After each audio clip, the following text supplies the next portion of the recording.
ठीक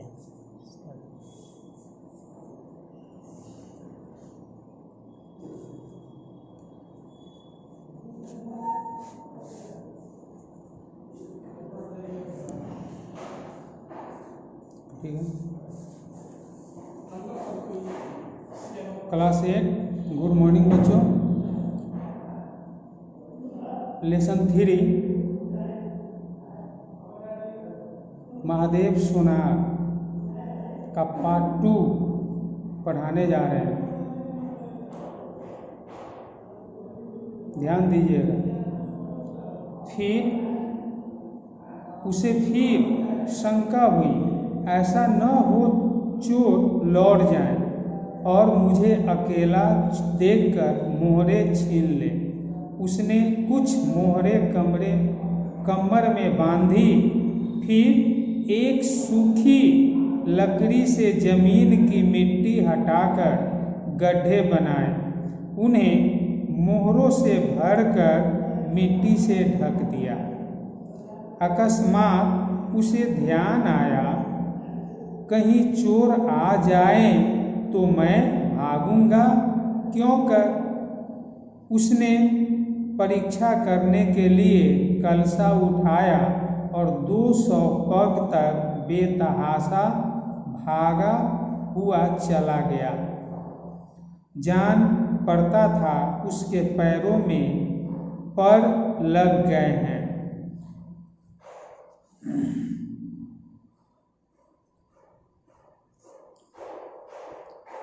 अरुणोदय का समय था। प्रकृति एक अनुरागमय प्रकाश में डूबी हुई थी। उसी समय तोता पैरों को जोड़े हुए ऊंची डाल से उतरा, जैसे प्रकाश से कोई तारा टूटे और आकर पिंजरे में बैठ गया।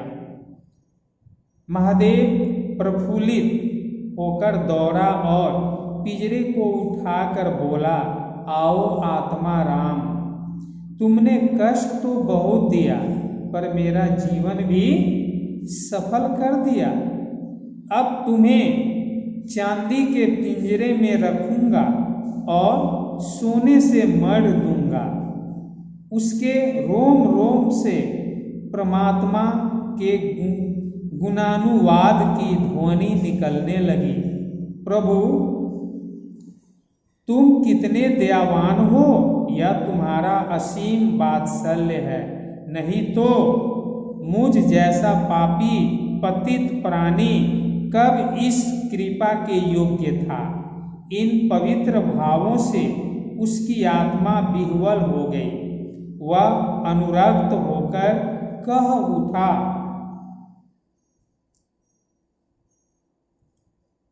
सत गुरुदत्त शिवदत्त दाता, राम के चरण में चित लागा। उसने एक हाथ में पिंजरा लटकाया, बगल में कलशा दबाया और घर चला।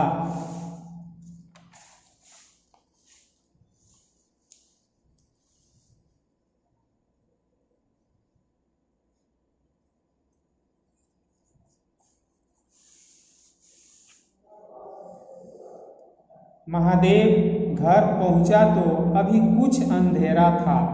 रास्ते में एक कुत्ते के सिवा और किसी से भेंट न हुई और कुत्ते को मोहरों से विशेष प्रेम नहीं होता।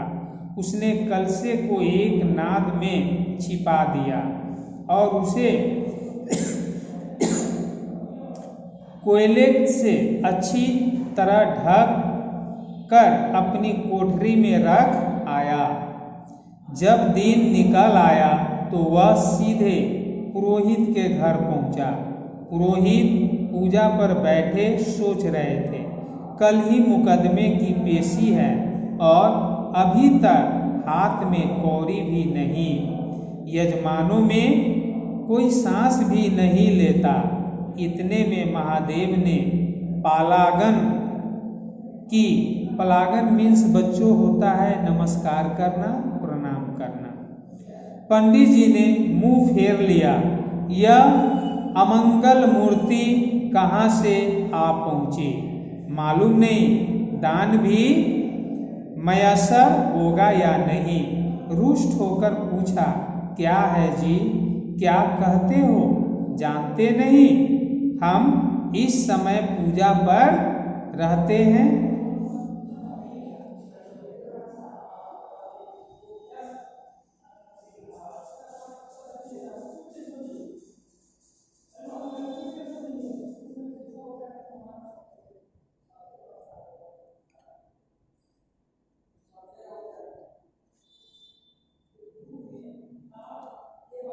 महादेव ने कहा, महाराज आज मेरे यहाँ सत्यनारायण की कथा है। पुरोहित जी विस्मित हो गए, कानों पर विश्वास न हुआ। महादेव के घर कथा होना उतनी ही असाधारण घटना थी जितनी अपने घर से किसी भिखारी के लिए भीख निकालना। पूछा, आज क्या है? महादेव बोला, कुछ नहीं, ऐसी इच्छा हुई है कि आज भगवान की कथा सुन लूं। प्रभात से ही तैयारी होने लगी। बेदी के निकटवर्ती गांवों में सुपारी फिरी। कथा के उपरांत भोज का भी नेपथा था। जो सुनता आश्चर्य करता, आज रेत में डूबे कैसे जमी। संध्या समय जब सब लोग जमा हो गए और पंडित जी अपने सिंहासन पर विराजमान हुए तो महादेव खड़ा होकर उच्च स्वर में बोला, भाइयों, मेरी सारी उम्र छल कपट में कट गई। मैंने न जाने कितने आदमियों को दगा दी, कितने खरे को खोटा किया, पर अब भगवान ने मुझ पर दया की है। वह मेरे घर की कालिक को मिटाना चाहते हैं। मैं आप सब भाइयों से ललकार कर कहता हूँ कि जिसका मेरे जी में जो कुछ निकलता हो, जिसकी जमा मैंने मार ली हो, जिसके चोखे माल को खोटा कर दिया हो, वह आकर एक एक कौड़ी चुका ले। अगर कोई यहाँ न आ सका हो तो आप लोग उससे जाकर कह दीजिए, कल से 1 महीने तक जब जी चाहें आए और अपना हिसाब चुकता कर ले। गवाही साखी काम नहीं। सब लोग सन्नाटे में आ गए। कोई मार्मिक भाव से सिर हिलाकर बोला, हम कहते न थे। किसी ने अविश्वास से कहा, क्या खाकर भरेगा, हजारों का टोटल हो जाएगा।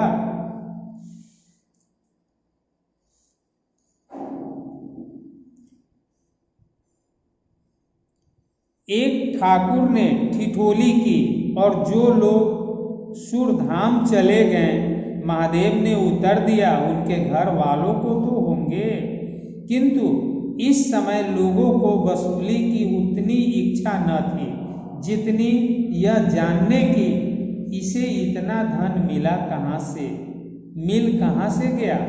किसी को महादेव के पास आने का साहस न हुआ। देहात के आदमी थे, गड़े मुर्दे उखाड़ना क्या जाने। फिर प्रायः लोगों को याद भी न था कि उन्हें महादेव से क्या पाना है, और ऐसे पवित्र अवसर पर भूल चूक हो जाने का भय उनका मुंह बंद किए हुए था। सबसे बड़ी बात यह थी कि महादेव की साधुता ने उन्हें वशीभूत कर दिया था।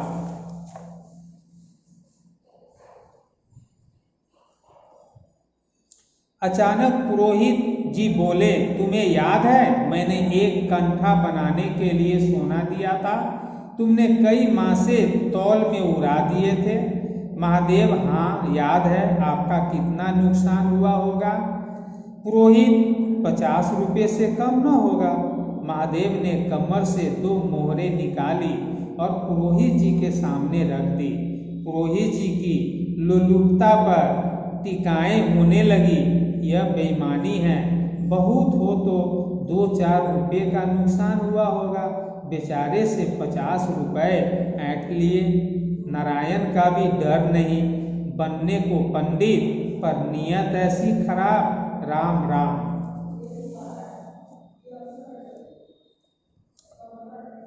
लोगों को महादेव पर एक श्रद्धा सी हो गई। 1 घंटा बीत गया पर उन सहस्त्रों मनुष्यों में से एक भी खड़ा न हुआ।